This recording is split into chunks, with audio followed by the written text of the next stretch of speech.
To other news now, and a nightmare scenario to tell you about in the National Capital Region.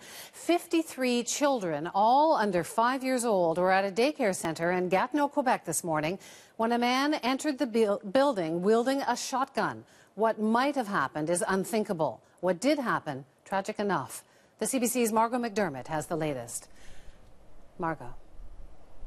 Wendy, when parents dropped their children off at this daycare this morning, they couldn't possibly have known the day would go so horribly wrong. The panic started with a call from the daycare. There'd been a shooting. Parents rushed to the scene. You freak, you don't understand what happened. It just came, that's it. Fortunately, they got the news they desperately needed to hear. Their children were safe. What happened? We don't know. And we're just happy to have our daughter back. Jamais eu peur comme ça de ma vie. Jamais, jamais, jamais. I was never this scared in my life, she says. Never. This is what police say happened. They got a call this morning that a man was threatening people with a gun at a daycare housed in 2 adjoining buildings. They arrived to find one man dead with a shotgun beside him. Another man, an employee of the daycare, was fatally injured in the other building. Investigators are treating it as a murder-suicide linked to a possible love triangle. Right now we are investigating a possibility that this event was related to a recent separation between in a couple. 53 children were at the daycare, 5 of them toddlers.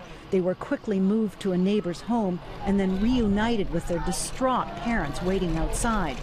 The children weren't physically injured, but police say they may have witnessed the shooting.